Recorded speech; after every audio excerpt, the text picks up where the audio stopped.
kapam da bayabra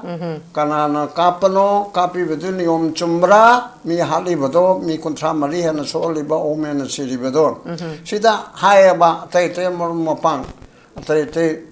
political circle de so hayaba smoji to de ko yam so karin so ka duri sa adu to ru madu da mujiki amma jumma bhabta biyo mujiki ukin malak to sa amani hayba yawi masi to duri sa mam dandi pi ga dam na te mujiki inquiry che dandi pi bangam de inquiry di dandi pi bana te ba fact to karaman no me kap khi bano kapum da ba yamra kapi badu niyom chumna kapra makong da hana kapabra kaptabra kanada no me karam bana kanada supply tawi Herang Wai Thong 1984 की firing ब्रेम्स के 1995 की firing champion अतने को जून 18 की firing अखोना लोने जरपनिना आई पुनम अदु सो इलेक्शन आई खंगे बा तुमने की लावबु खोंबदे नतना कोर्ट तुम सो इंक्वायरी रूम सो याउजे बा अदु की पोर्ट से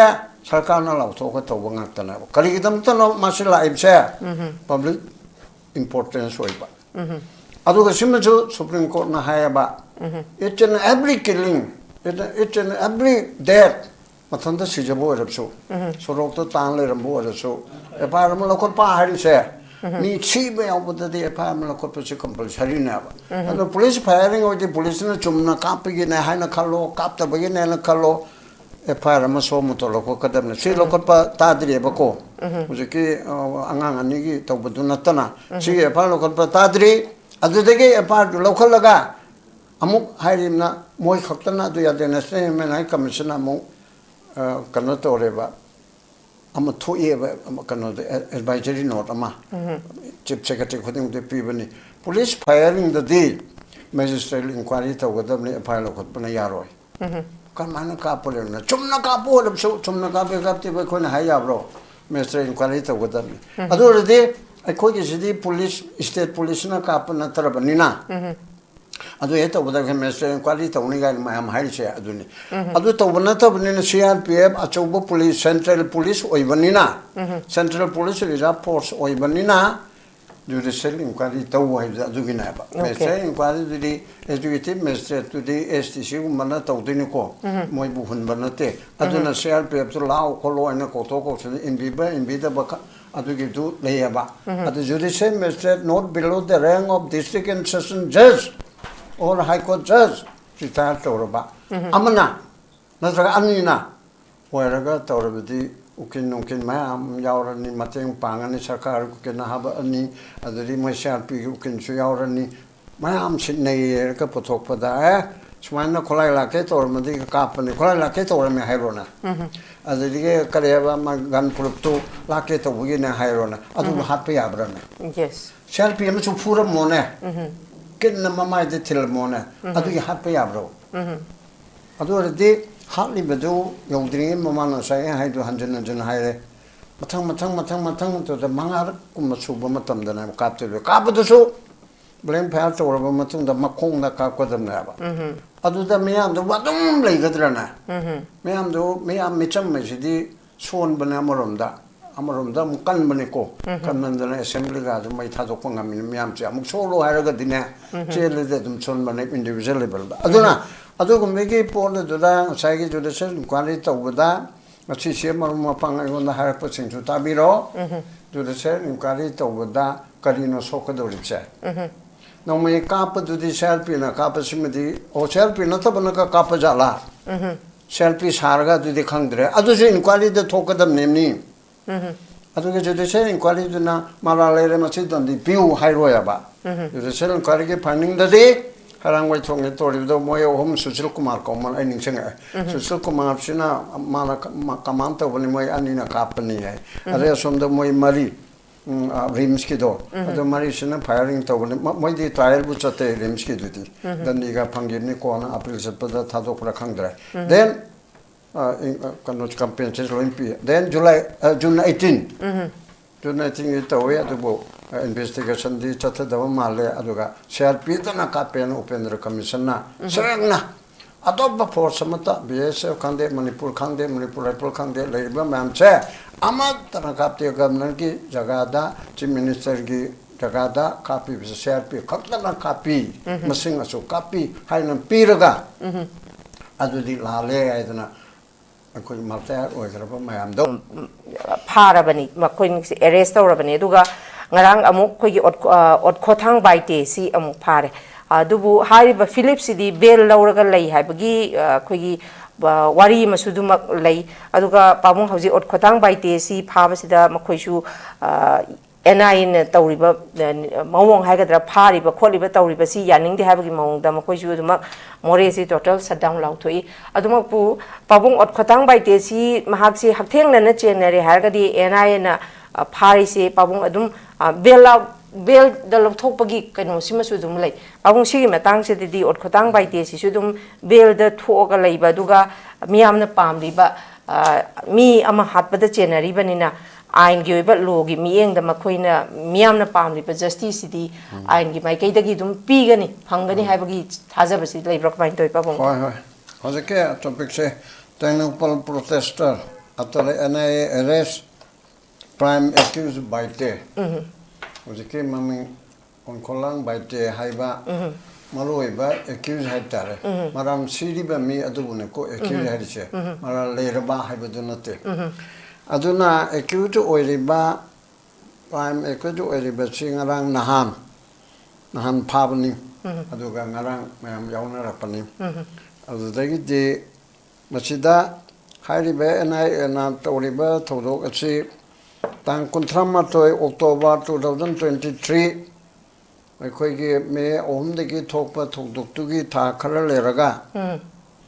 ꯑꯅꯟ ꯍꯥꯏꯗꯅ ꯅꯨꯄꯥ ꯃꯆꯥ ꯑꯃ ꯅꯨꯄꯥ ꯑꯃ ꯍꯥꯏꯇꯥꯔꯦ ꯑꯩꯈꯣꯏꯅ ꯑꯍꯟꯅꯤꯅ ꯅꯨꯄꯥ ꯃꯆꯥ ꯍꯥꯏꯕ ꯋꯥꯅꯤ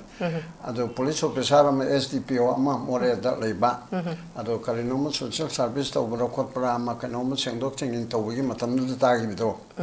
ꯍꯥꯏꯗꯤ ꯈꯨꯠꯂꯥꯏ ꯄꯥꯏꯗꯅ ꯃꯥꯒꯤ ꯗ꯭ꯌꯨꯇꯤ ꯆꯠꯄꯗ ꯑꯃ ꯇꯧꯕꯗ ꯅꯠꯇꯕ ꯑꯗꯨꯒꯨꯝꯕꯗꯨꯗ ꯑꯔꯥꯞꯄꯗꯒꯤ ꯁ꯭ꯅꯥꯏꯄꯔ ꯁꯤꯖꯤꯟꯅꯔꯒ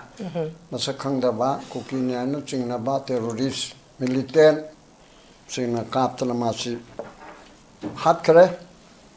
ꯑꯗꯨꯅ ꯃꯔꯝ ꯑꯣꯏꯗꯅ ꯁ꯭ꯇꯦꯠꯅ ꯃꯣꯔꯦ PSꯅ ꯀꯦꯁ ꯑꯃ ꯂꯧꯈꯠꯂꯒ ꯇꯧꯕꯗꯨ ꯊꯥ ꯈꯔ ꯂꯩꯔꯒ ꯃꯦꯖꯤꯁꯇ꯭ꯔꯦꯠ ꯄꯨꯂꯤꯁꯅ ꯄꯥꯏꯕꯗꯨ ꯉꯝꯃꯣꯏꯗꯕꯅꯤꯅ ꯑꯁꯤ NIAꯗ ꯁꯤꯟꯅꯔꯁꯤ ꯍꯥꯏꯗꯅ NIAꯗ ꯁꯤꯟꯅꯕꯅꯤ ꯑꯗꯨꯒꯤ NIAꯅ ꯇꯣꯉꯥꯟꯕ ꯃꯥꯒꯤ registration case 02/2024 NIA IMP Impal ꯍꯥꯏꯇꯥꯔꯦ ꯑꯁꯤꯗ ꯁꯤꯟꯅꯈꯔꯦ ꯑꯗꯨꯒꯤ ꯃꯇꯨꯡ ꯏꯟꯅ ꯃꯤ ꯈꯔ ꯐꯥꯈ꯭ꯔꯦ ꯃꯃꯥꯡꯗ ꯑꯩꯅ ꯑꯦꯀꯣꯔꯗꯤꯡ ꯇꯨ ꯅ꯭ꯌꯨꯁꯄꯦꯄꯔ ꯔꯤꯄꯣꯔꯠ ꯉꯁꯥꯏꯒꯤ 2-3ꯗꯨꯗ ꯅꯠꯇꯕ 12 ꯁꯨꯈ꯭ꯔꯦꯅ ꯃꯥꯄꯟ ꯑꯃꯁꯨ ꯐꯥꯈꯤꯕ꯭ꯔꯥ ꯀꯩꯅꯣꯝꯗꯤ ꯇꯧꯕꯅꯦ ꯑꯗꯣ ꯈꯔ ꯑꯃ ꯕꯦꯜ ꯆꯠꯂꯝꯒꯅꯤ ꯑꯗꯨꯒ ꯕꯦꯜ ꯆꯠꯇꯕ ꯍꯥꯏꯗꯨꯗꯤ ꯀꯣꯔꯠꯅ ꯄꯤꯒꯗꯕꯅꯤ NIAꯅ ꯄꯤꯒꯗꯕ ꯅꯠꯇꯦ ꯀꯟꯁꯔꯟ ꯀꯣꯔꯠ ꯑꯗꯨꯅ ꯃꯥꯁꯦ ꯃꯥꯒꯤ ꯃꯉꯣꯟꯗ ꯄꯤꯔꯤꯕ ꯁꯤꯔꯤꯕ ꯃꯔꯥꯜ ꯑꯁꯤ kabak sabuk po oiraba mong tawa natraba bel chaki be yama kuma oiraba ko adurdi bel pi be yama gi ai film khale ledna hiram mama da mihat pa mata chena ledna so manak tele po ba kaim khangja daba aduga magi role du yamna chawda bu di hayang trial da bu de dum leini adu bel pi be yama condition chu leidna adu khuju kholai ka por ka kona na phara ba khola ba ajam chawar ba conspirator ga oradi adu su ko ne te pi roya ba koina mayamna कोर्टा underestimate तौबसे चुमदे बा court न यानिगे पीदना बा तौदुरिमने बा अदुगा सोमना मिगे supreme court न करिना primary facility तबा कांगजेना बनेना हाइबा अकोयो सुम चमिना बदा कनानो उमना क्राइम तो कइनो ने येंगोबदा आइजे फाजिलगा थंबा चुमदेदना आन बचिंगना बगे फारु बये न चमिना रुबनेना नंग खर लेरंगबने वा हंगबो खोपि तौबये अदुना bel chatpe yabaduna chasigibo oirangani aduga khojo kholai paraba yam maru oibasing adudi kasu tawdo mande adige hojike hairiba otkhothang baite asi phare ma sisu kanoma moige kano bhengi kanan bheng ai kutno paulo bada kanan bheng haibasigi moige group ma oitare morega akhoi bheng aduna leredna ko sima kanan bheng haibasigi han chairman oiramba adu group tu gi oibani adu gi pharaga 아인게 맞동이나 파바이비시디 파분 토프니 가나 저저로 મંત્રી 오로 그리고 간다 파리드나고 파바도 야다베기 하나 망조나 밤실로가 파보 컷파 아미 파보 컷파 하이베두나 아마 오라가 미안 미푼 토바 강제나 버시디 로이나 파바 야이바 파바 야다부 싱시주 마게 간노 프로스게션 칭칭 토라가 파가도리나 아두나 시기 파바시다 mayamna nupi mayam thoraktana kuki gi mayam chi thoraktana protest tawribedo more shutdown tawre hoi ankoi cheda chu valley da chu tawi adubu khatan khena bamna icham chamba nga ma kujuklai phabana taba adu icham chamba leader ma kaino ma hairu bigi da mukta phabani haide phabun di thokta mayam am le ko hoji conajable offense na haide punam chi chaitar ki makha dalib offense pak 하나는 파로이다브네바 시중미기 수프림 코너 체나 하이라미 샬피시다서 하이라미 어저께 BNSS다서 핵도 오펜션만 떠오르는 핵도 우리 그좀 파도는 때봐 police는 고봉함미 전문 떠오르는 어떻게 계속을 그래 하이드노 나는 좋아하는 자유로야 야도 떠오르야도 난 코나제블 오펜스 오야도 수는 그도바 하이는 떠오르다가 마탕 케이스 자타 한 여담네바 아주는 아저기 보트다 कोई स्वाद तो बना स्वाद तो हुआ नहीं इन्हें कंकड़ पन्नते मना ले जाता बा लेते हैं ना मैम कंबा मैम के सोशल सर्विस तो उधर ले जरम बदो चिंगनी इधर सरकार न पुक कर बदी अजू मैम पेन दब फोंग तो कि माई बेल मेरा पाई बिन लाओ है बको अजू बाबा मरम चादना अजगी अमु थादो को नो इधर को हाँ न पी हाथ पनी हालम भी है हालम दे भी है मवा दोनों खड़े चीन तो गया है बड़े उधर मत तो हाथ पने तो माथा तो पाए और चाहे रात तो थम जिन नरी में बको अजय को लाओ तो सुसुम दे को ने कैसे था तो कदम लेते मी हाल बने ना हायर दी मरा लेरम दब सु याई को अदो और सु खुद की था तो ओए बा सिमाई माई बेल सिंह ने खंग बिरो में स्टेट अमना मी हाथ पे की ने हाई जन मत तो हाल बने न पुथोर को न मैं आम हो तो लिपसे कदम में तो था तो ओए निमित्त दा को ना 에 마기 마차를 있다고 거다부 두다 떠오는 아마니 마차다 거기 가랑가랑 푸질레 거기는 타도코노는 푸질립니다 그리고 뭐 간다 미참 바라가서 가라 야오라가서 아데 호지키 모레다 코키고만 아데기 아타이타이나 떠올립시디 치디 까랑 마차 오바마니 커뮤니티에 뭐가 커뮤니티에 뭐기 말락다서 톡질레 아데 폴리스 오피서니 सरकार기 चौबा ऑफिसर अमनी लोंगा इबमीना law enforcing agency की sub divisional police officer sub division में के मको वजरिमना असिगुम बमा हाथ पर सीधा कनानो फार एना फारिबा सामने को फारिबदो हेक्टा फजन नमदी यारो इदन को ना आय हार का उनके को थांग लो लेर मल हाइबन नतबा लेबल लेतबदु थीदोरिमना बा अदुना अदुगुम मसिंग अचिदा अदु यारो खोलो एदना पुंग कोनमली दनतना indefinite shutdown गायना हायरगदी मदो आयन कायबे थबो ओयगनाबा अदुगुम्बा एक्ट ऑफ टेररिज्म नि हुजिकी कनो कापी बेदो स्नैपर ना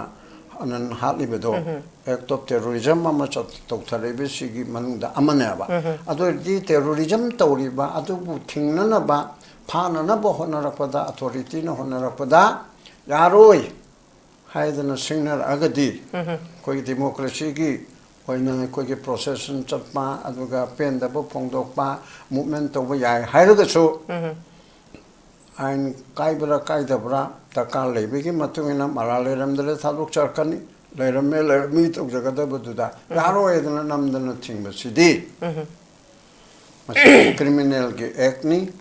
एक्ट ऑफ टेररिज्म बु मिलिटेंट न तोरिबे टेररिज्म सिबु ना कोइना न सौगतपा खंगदेदबा प्रजानपि मयाम यावरम दैनि खर खकना छिल्लेरगा मसिदि सुमा प्रोटेस्ट न तोगदबनि हाइना तौबा अदुना मदु ओरगदि वाइ गवर्नमेंट न तुमिना लैबा चुमब्रा हानदगे जो दुम गवर्नमेंट छि पेंददना गवर्नमेंट न तबा गवर्नेंस न तबा याम तौरेने हौजिकति मकन तौदना लैरिबा सरकार छि सेंटर दिगे होना हुजे बेंगोल गा द नमदना पाइ दौरेदना को पाइ हरनि यारोय असिदा कनोगा इलेक्शन कमीशन गा हुजिकी सेंटर की डबल इंजन की बीजेपी गा अदगी एंटायर फोर्सेस मयांग होपचिलगा ममता बनर्जी एना तौरिबसि माथिबा पीरनेबको आइदा दुमाइना खल्ले 마치 남다나 또더러 지 마품마품데기 가면지 피나래 아빠 보라 벵골시 남다나 구도위 봉다 또더러 아주 시기 피범치다 내려버니나 कोई ना है ना सरकार से खतंग दी सरकार मालहलो सरकार ने तब खतंग दी तो है सरकार से वो लंबी कर सेंबा कोलास कर थाबा थोंग म खक सेंबा युम म खक संगाबा अदगी लाई खुरुंबा अदु खक्तरो लाई खुरुंगनो है बन तेको अदुगुंबगी मंदिर संगाबा अदु खक्तराबा सरकार से दी policy program directive principle of state policy उसे तो इन हाइमलदन तन्मुतले हाइदब दे यादबा सरकार पाइगे दि रांटी वाला सिंगजन चिफ मिनिस्टर ओरपदा साचुन पाइबदा भाबना पाइबे यारोयबा एस आइना दु ऑर्डर म तौरल लोले हाबि यारो मागी रूल लमा लो म लेगनाबा दैट इज कॉल्ड प्रिंसिपल लमा गाइडलाइन लमा लेगनाबा मदो कॉन्स्टिट्यूशन दा इजरेबा part 4 of the constitution directive principle of state policy मसे आर्टिकल कुंथ्रागा तरुक तगेना यांखै बाबुदा यावरिबसिंग असे लो कोर्ट चैलेंज तौबे याब नते सरकार न शासन हैतरे अदुदे सरकार चलौथो हैदना लो कोर्ट चलपे याब नते मसीगी प्रिंसिपल सिंग से वेलफेयर स्टेट होंगदबा नुपीगी पॉलिसी सेंगदबा अंगांगी सेंगदबा लंबी थोंगी अदुदेगी अखोई स्टेट के एक्सचेकर पुनम अचे कनाना पाइदोनो इमुंगी चंगाव पाइबसे सरकार न पाइदोरिबनी मान सिंदोरिमनी मागे अवान अपादो अखोना मतिक चाजदब स्टेट ओइबने सेंट्रल दगी लौदोरिमनी सेंट्रल न सुग्रान पेरकदोरिमनी लोन पेरकदोरिमनी अमा नत्रगा अमद पेरकदोरिमनी अखोई लेजब खलदुगा टैक्स लो खलेरगा अछि तौदोइनेबा अदो तौदोरिबसिदा लो न मसान पेरी बिसदा लेते प्रिंसिपल ऑफ स्टेट पॉलिसी चिगा अमुक समदा 7 शेड्यूल 아이는 또인 하이세면 아무튼 카라카르데 강민나라 에는 칼리 나로 수카르죠 7 schedule list 1 union सरकार तो होदबा list 2 state न तो होदबा list 3 concurrent state amsung union concurrent न 참나 하르다 CRPC 하나게 미파메 푼다 167 내는 미 파르디 차치체 다 어금 먹이 먹는다 타가 뻥am들 보디 아도에디 마벨 쳇피야 and 3 months in period ko ado akoi concurrent ki chidlaurga CRPC central ek nidna ado manipur ge saruk ta di 1980 ga 23 ado do ni ado da tawrga sem do ga india ki tha ohum iba 90 days haibedo akoi manipur da double oinen 180 oyaba थानी ओइबेदुना मरि ओयाबा सी concurrent की सरुक से state न सेमजोक चबे अब central लॉजिदा द्रकी गा सो इकोन हत सेंदुक चबे याइदना को अदुना अदुमाइना तौरेरगा तौबदुना लिस्ट 2 गी वांदा लॉ एंड ऑर्डर हाइबसे public order law and order खरबु पी पब्लिक ऑर्डर हाइबसे स्टेट त सिनरियाबा अदोरदि पुनमगाची लॉ एंड ऑर्डर के नत्रा लंबी चटमा चटबा Kotba ngara ma kota sujata gi kesu lambi chatpi na handu nei nei adaida central government gi mathaura protection of national highway 1956 ki makha da leibra karno ha gone explain tore non adudi lambi phanba phattaba ngak chenba magini adu mi chatok chasin ya hanba ya handaba sudi law and order ni complete law and order ni aduna national highway ki kai ba toy ba port pa to bo khot pa puna mag to central government to jarab su lambi se da chat pe yawa ya da ba ji very much law and order ne convince to ne ko adun adugum port ado leibani na sigum ba amna sensitive ko kare hani miyam gi emotion oi ba emotion ga malai tabam phara ga kan pango harau do na te mara le haina maram chan chingner ba do investigation da tha ka phare chai hele achi gi chathar padugi fall oina phare ibna ba phare ibedo mage kangjen na budu leram daraga bel chasagani leram magati makata na chakani asida unnecessarily public ki bingda khudong chabal loraga moment to bi ai pen da bofong dok pe ana haile adna hen ba to busudi ma du ge khaptan nate tampak ta suni kalan to mi ma phabada akhona hakta thing badudi chumde aba aduna han bege ramda aina haning si asimba mayam se masjid tingudra gadi ade adana Assam Rifle chu chatpangamdra maigali Kasper babu thalle ya amoju power phodok pangamdra kainoibu hujiki leiriba Manipur ke issue moida chu power pida ko adu da so aina haibani unified command chief minister na ogeda bani oso oiribani adugi makada makok mayam se army ki makok Manipur da leiba CRP ki makok Assam Rifle ki makok BSF ki makok aduga ko state police ki makok lejare mayam che tokhai ba magi division discipline amam leibni amana amagi makhanta ka chu ponaroi bako adordi matu punam adugi di indiana central government na tawjarani ite indagi central armed forces sida lakpadadi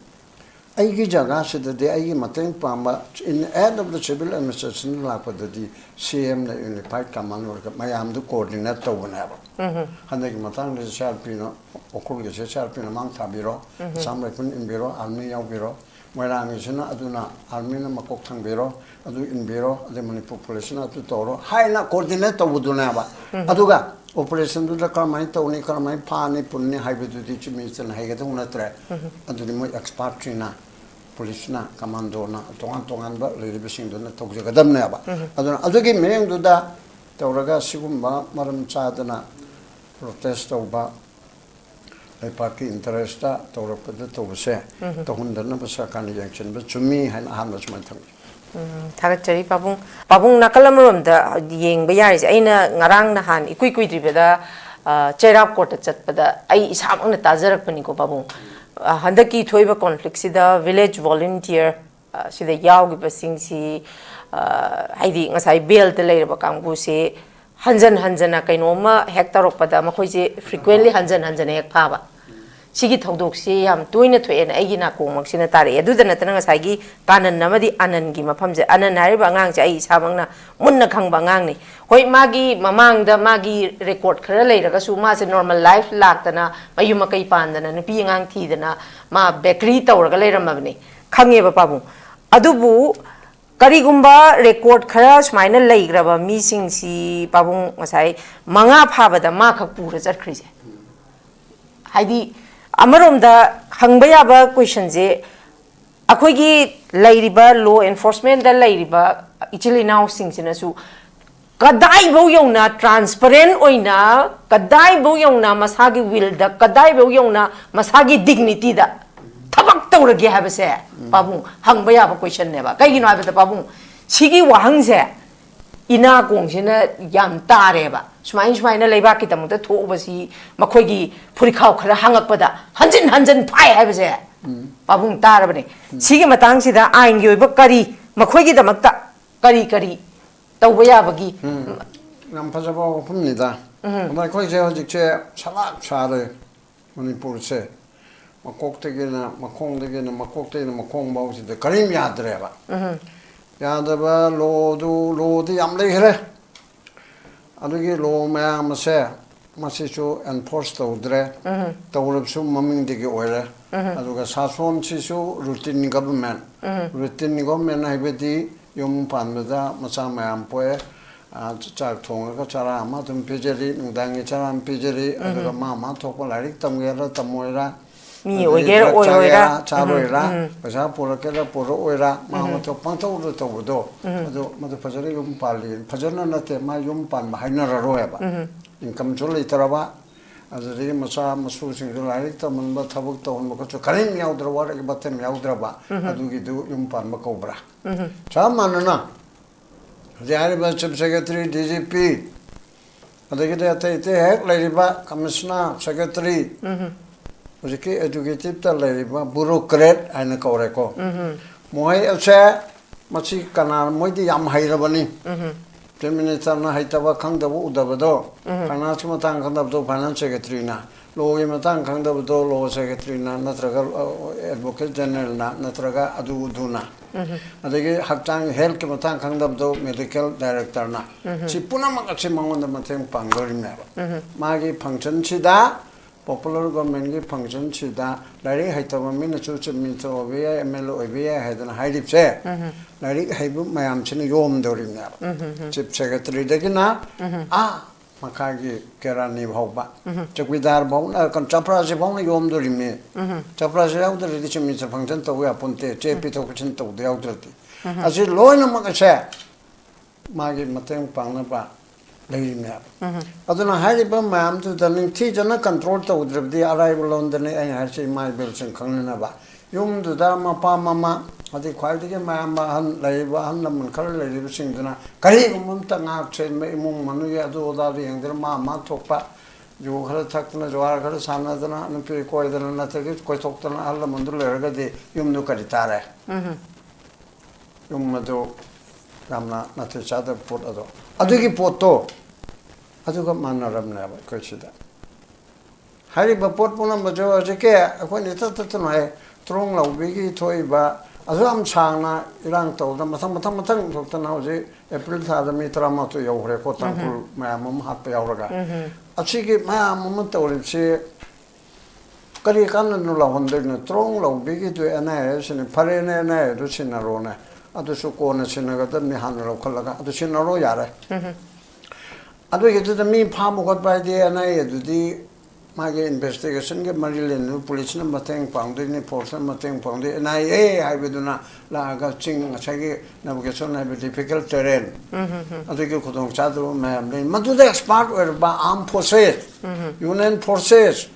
Say Naran Tarkan Tar went to say, Naxalite kit over the Satisika, the Chapkai, the Loeraba, West Bengal, the Loeraba, Adutigi, Jarkanda, Bungandri. Mam, Cheloer, Missa, Muebako. I don't say Bengal gay, Karno MP, Amicha Gunda, and Laudi. I think not a queer. Bengal Marillion. Adega highly better to remember Mam, Masitoraga. Strong of Wiggy share. Chief Minister na Alimuddin ke type ta to bhi adabra Alimuddin ne kare roz aiba nupi masama okulda jadmana laga hatu e kanana BSF nani IGP matam de IGP kore IGP no oiba matam DGP leitri IGP Mr. Soincho BSF ne soidra adu di pharo u char phaba yaro moi de union gi ni adu de nang bilai general thok tare Loktok Budi Nateko. Village Loto and Central Service Nidna. Nangi Kona Yabra Yadab, the corner town in Loktok Tare, Sharp Pazarage, Nongalaga Pare. Chitrama Nateko. High vision Nongalaga, Purasa, home to Pare, went over and hired. Oh, to the government in the other say, if I'm talking to Euro. Situmdra. Aduki Mung to that, Chief Minister Na. Tang Tareta, Tareta, Ayuantangan, but the Tarikan to the Hirani, Mako, Mam, Chikorani, and Pipe Commander, but Mam Chepmana. Almi, Sharpie, BSF, Adu, Hayingi, Tang, Nipanga, you Pung Taret, Pogi, Manunda, Strongla, Vida, and Hapa, Cano capsule, every much part of Tokatani, Laura. Other than the Mother Kali, 5 later by a Conde Putorkatan. Was I in a share? I get by no the told him. I do Yadraga, the other consequence to Kona Kanashi. Haina Haiba, Sweden Potokan. Government chair, can I go Mam Halman, the lie, nothing, a lie knee. Line of Karanam, the VA commenting with them, my mummy young with them. I said, the lie, Oiroi, Mammy Mana, Tamaro, intelligent, Tamaro, I do Tamaro at the country, what do you go men at Redna, Toxinabatare. Other Royal Kangadabni. Other the Sharpie, Aduki Potu Tauraga, Masutore, Aragami, Man, Paraga, Mandulanga Roy. Aduki, Kanudi investigation to the Manipur police, not of Bununga Roy, other and I had a Sinabani, UAP, Yaurabina, terrorist, Yaurabina, do, like a call. Other process of the Miam, the South, and a Kotanam, and Hoy in a later guy and a Punta in Pantaram, Kimatung, the Nitori, the Noya Matung Pung Amada, Topaduna. Protest or do Ayuantaro, Nateva. Yes. Oh, Adu Puntaraga, Henu Kenarena. Adu that, let it be tea, and I'm one tea, and a home, then a water, and a toad, and Laura, Kong, and General Laura, when we are Motor, when they Toro. I have the copy of Carigino. My year, Manipur Machamapun to the labor, Mammy de Panadre, Mapanda labor, Inspector Ama, Champion. Upon the tabani. Man, I have a pound loin of a peer galabani. ꯑꯩꯈꯣꯏꯒꯤ ꯀꯩꯅꯣꯗꯣ ꯀꯥꯞꯅꯅꯕꯗꯣ tear gas ꯂꯥꯊꯤ Yes. Water cannon ꯑꯗꯨ ꯃꯊꯪ ꯀꯥꯞꯄ finally ꯀꯥꯞꯄ ꯍꯥꯏꯗꯤ ꯃꯉꯥꯁꯨ ꯏꯍꯥꯟ ꯍꯥꯟꯕꯗ ꯋꯥꯔꯅꯤꯡ ꯄꯤꯒꯅꯤ ꯑꯗꯒꯤ ꯂꯥꯊꯤ ꯆꯥꯔꯖ ꯇꯧꯗ꯭ꯔꯤꯉꯩꯗ ꯋꯥꯇꯔ ꯀꯦꯅꯟ ꯍꯥꯏꯕ ꯑꯃꯁꯨ ꯂꯩꯔꯦꯗꯅ ꯑꯗꯒꯤꯗꯤ ꯂꯥꯊꯤ ꯍꯣ ꯑꯗꯨ ꯑꯗꯒꯤ ꯂꯥꯊꯤ ꯆꯥꯔꯖ ꯇꯧꯔꯅꯤ ꯑꯗꯒꯤ ꯌꯥꯗ꯭ꯔꯒ ꯅꯣꯡꯊꯛꯇ ꯀꯥꯞꯀꯅꯤ ꯑꯗ ꯌꯥꯗ꯭ꯔꯒ ꯆꯪꯁꯤꯜꯂꯛꯇ꯭ꯔ ꯌꯣꯝꯃꯦ ꯍꯥꯏꯔꯒꯅ ꯃꯈꯣꯡꯗ ꯀꯥꯞꯀꯅꯤ Yes, Kugi Makada ꯑꯗꯨꯁꯨ ꯑꯣꯔꯗꯔ ꯃꯊꯛ ꯊꯪꯕ ꯑꯣꯐꯤꯁꯥꯔ ꯑꯃꯅ ꯌꯥꯎꯗꯣꯔꯤꯕꯅꯤ ꯈꯨꯗꯛꯇꯨꯗ ꯑꯦꯖꯨꯀꯦꯇꯤꯚ ꯃꯦꯖꯤꯁꯇ꯭ꯔꯦꯠꯀ ꯇꯧꯔ ꯈꯣꯠꯂꯒ ꯄꯕ꯭ꯂꯤꯛꯀꯤ ꯀꯩꯅꯣꯗꯨ ꯂꯩꯇꯕꯅꯤꯅ ꯃꯊꯛ ꯊꯪꯕ ꯑꯣꯐꯤꯁꯥꯔ ꯑꯃꯅ ꯇꯧꯒꯗꯕꯅꯤ ꯑꯗꯨ ꯀꯅꯥꯅ ꯇꯧꯔꯤꯕꯅꯣ ꯇꯧꯗꯕꯅꯣꯗꯣ ꯈꯪꯅꯅꯕ ꯖꯨꯗꯤꯁꯤꯌꯦꯜ ꯏꯟꯀ꯭ꯋꯥꯏꯔꯤ ꯇꯧ ꯍꯥꯏꯕꯁꯤ ꯀꯌꯥꯝ ꯂꯨꯒꯦ ꯖꯨꯗꯤꯁꯤꯌꯦꯜ ꯏꯟꯀ꯭ꯋꯥꯏꯔꯤꯗꯣ ꯀꯃꯤꯁꯟ ꯑꯣꯐ ꯏꯟꯀ꯭ꯋꯥꯏꯔꯤ ꯑꯦꯛ 1952ꯒꯤ ꯃꯈꯥꯗ ꯀꯦꯕꯤꯅꯦꯠꯅ ꯋꯥꯔꯦꯞ ꯑꯃ ꯂꯧꯔꯒ ꯗꯔꯀꯥꯔ ꯂꯩꯔꯒꯅ ꯑꯦꯁꯦꯝꯕ꯭ꯂꯤꯗꯁꯨ ꯄꯨꯈꯠꯂꯦꯔꯒ ꯀꯧꯔꯒ Pahungsi marak am tatsagen han ko komina ultimatum pisanbagda sigi matangi se yawidana aduda home minister Govindas na khungi basi masi yanna manungda wayam leiri adudana mapanda ngangba ya haidi meyam khanghan ba ya basu lei adudana table da phajana phammaga wari sachi ka habagi answer adu answer do mai bi ibane mana adu sai chawra understand tawine aduda mate macha sokan soksununa selfie na nongmaina kapaga mate macha sokane abu nongmai kapi bidu mate macha mayang macha manipur macha adu ju question nate nongmai kapi bado karamba circumstances tagi horakpano kapam daba yabra kanana kapano kapi bedu niyom chumbra mi hali bedo mi kontra mari hana soli ba omen siri bedo sida hayaba tai mapang tai political circle de so hayaba smoji to de ko yam so kari no so ka do se adu to ru badu da mujiki amma jumma bhabta biyo mujiki ukin marak to sa amani hayba yawe masi to do li se mam dandi pi gadam nate ujike inquiry che dandi pi bangam de inquiry di dandi pi banate ba fact to karaman no me kapki bano kapum da ba yamra kapi badu niyom chumna kapra makhong da hana kapabra kaptabra kanada no me karam banna kanada supply tawi hairang wai thong 1984 ki firing Brames के 1995 की firing champion अतने को जून 18 की firing अखोना लोने जरपनिना आई पुनम अदुदसु इलेक्शन आई खंगेबा तुमनगी लावबु खोंगबद नतना कोर्ट तोमसु इंक्वायरी रूमसु यावजेबा अदुगी पोर्टसे सरकारना लावथोक तौबा ngakतना करिगिदम तनो मासिला आइबसे पब्लिक इंपोर्टेंस होइबा अदुगा सिमजु सुप्रीम कोर्ट ना हायबा it's an every killing It's in every death. Matanda sijabo erapso. Sorok to tangle rambo erapso. Eparam lokot pa hari se. Me chi be abuda de eparam lokot pa se compulsory na ba. And the police firing or the police na chumna kapi na hai na khalo kapta bagi na khalo eparam so muto lokot kadam na si lokot pa tadri ba ko. Mujiki angang ani gi tawbudu na tana. Si eparam lokot pa tadri adu dege epar lokot laga amuk harimna moi khaptana du ya dena se men ai commissioner mo kano toreba am thoye ba kano advisory note ama chief secretary khoding de pibani police firing the day magistrate inquiry to godam ne file khotpana yaroi kan mana ka pole na chumna ka pole chumna ka be kapti ba khona haya bro magistrate inquiry to godam adu de ai khoi gi sidi police state police na ka pana tarabani na adu eta boda ke mestre quality tawni ga ma ham hail che aduni adu tawna tabni na CRPF achobo police central police oibanina central police reserve force oibanina judicial inquiry taw hai adu gina ba mestre inquiry di executive mestre to di STC mana tawdini ko moi bu hun banate adu na CRPF to law ko lo ina ko to ko in ba adu gi du leyaba adu judicial mestre not below the rank of district and session judge or high court judge retired tawraba amana natraga anina oiraga tawrabadi ukin nungkin mayam yaurani mateng pangani sarkar ku kena haba ani adari masharpi ukin su yaurani mayam sinai ka pothok pada sumaina kolai la ke tor mandi ka pa ni kolai la ke tor me hairona adige kareba ma gan puruptu la ke to bugi na hairona adu happy abrana yes selfie ma chu pura mone kin na mama de til mone adu happy abro adu de hali bedu yongdring mama na sai hai du hanjan jan haire matang to the mangar kum suba matam da na kap te ka bu su blame pa to ro matung da makong da ka ko da na ba adu da me am do wadum le ga dra na me am micham me di son bana amarom da mu kan bane ko kan nan da assembly ga do mai tha do ko ngam me am che amuk solo ha ga dine che le de dum son bane individual level da adu ko me ge po le da sai ge jo de sen kwali to da 마치 시험을 방하고 나 할 것인 주 답이로 두르세 인가리 또보다 가리노 소크도 립세 너무 이 카프도디 셀피나 카프시미디 오 셀피나 또보나가 카프자라 셀피 사르가 두디 칸드레 아두지 인과리도 토거담 nem니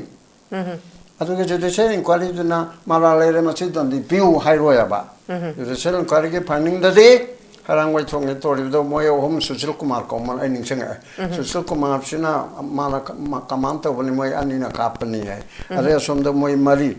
림스키도 아도 마리 시나 파이어링 또 보니 뭐디 트라이얼 붙였대 림스키도디 단디가 방기니 코나 아프릴 sepeda 타도 그라 칸드라 then kanot campaign ches olympic then June 18 June 18 ito we ado investigation di chatha dawa male aduga CRP na campaign open commission na serangna adoba force mata BSF khande Manipur Rifle khande leiba mam che amad tana kapte governor ki jagada chief minister ki jagada kapi CRP khakla kapi masing aso kapi haina piraga adudi lale aidana कोई मालता है वो इधर पर मैं हम दो अदुगी compensation fungi अब high court तक जुम्मे ना अदो सरकार ना अमुक मोई मत तक लोग कब लोग तो अमुक कल्पना का चंद्र के लास्ट हुए ना मुझे के जो देशे करी बात का कहान ममांग से कान दे करी कान में सुनना चल सब अदुगा मुझे खरक खे नहीं को ममांग जैसे ममांग इधर राइट एक्टिविस्ट हम दबनी ना जो देशे करी तो रनी है कि तो मैंने जब लोग करे बिसिंग मनुन तो था दे हो रहा है अदो कला यो और के तब ते बहुत जिक्ती उकिन मरक्तगी दिगे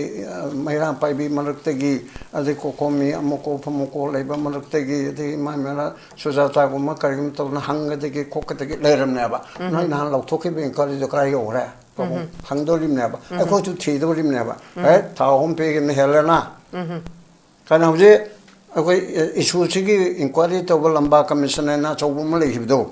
ado je lupi ba siru galo lawo ma darkar ni ado machidi akoi government ni india na kuki na hobone mete na hobone mo hangam de manipur na haibe yade individual na haibe yade huje ki high court ke retired chief justice lamba do so retire to ora ado jo pen de bor leib khang de atopa punjabi justice amna to ga to ri ba ado kala yo ora tha taru khakti ge haibene taru